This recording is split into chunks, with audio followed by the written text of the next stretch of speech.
shocked silence settles across the Philippines as people come to terms with the utter devastation left behind after Typhoon Haiyan. Local officials say 10,000 people are dead in the city of Tacloban alone. That's almost 5% of the population.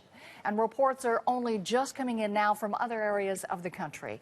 Freelance reporter Dean Bernardo has the latest from Manila. So, Dean, let's start with the hardest hit area, 10,000 dead in Tacloban alone. What's the latest information you're hearing to emerge from the city? Yes, good morning, Nancy. Well, the situation right now is that they're trying to restore every necessary resources in the city. Like, for example, the priority right now is to put power into the city's support services and telecommunications. That's one of the basic real needs. Now, to be able to have these relief goods distributed from Tacloban and to across the province and the other islands, they need power. Now, they're also trying to put up order, especially 2 days after the onslaught of Haiyan.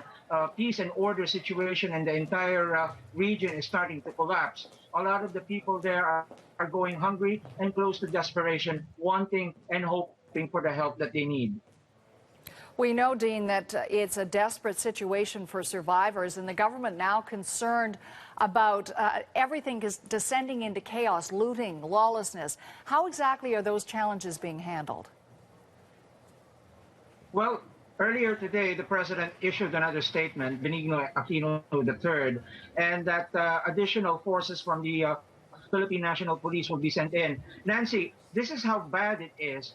Out of the 200 members of the Tacloban police, only about 10% and less reported since yesterday. Now, the biggest concern there is the police, members of the police of Tacloban are either missing or have families that are also affected as a result of this catastrophe.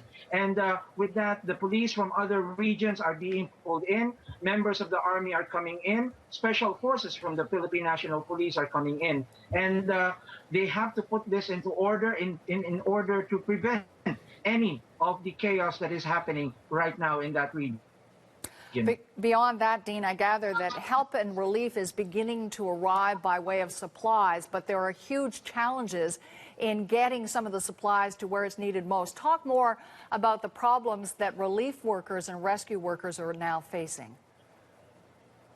Well, primarily they realized it is communication because they could not confer, they could not plan out and determine and schedule anything. It's like a logistical problem.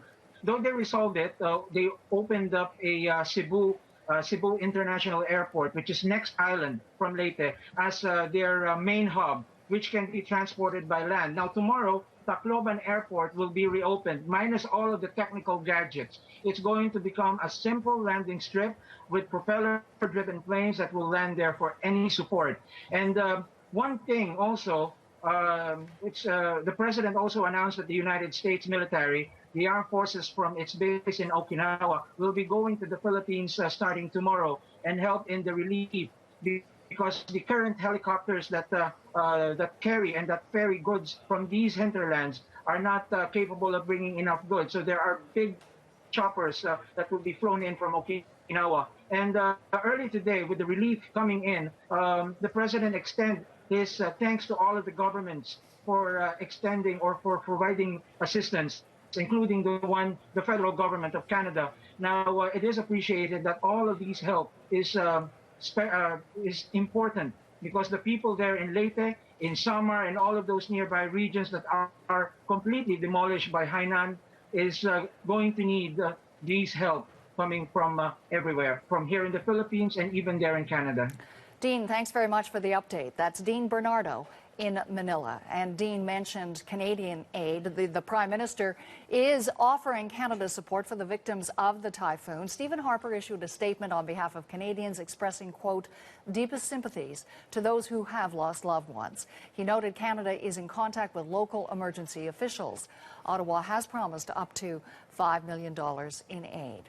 Our meteorologist Janine Bajnath is tracking the storm for us again today, joins us now. So Janine, just what is the storm's path over the next few hours? Thanks, Nancy. Yes, we're continuing to track the storm. In fact, I just rewound the satellite imagery to yesterday, and look how huge this diameter of the storm is, about 1,800 kilometers.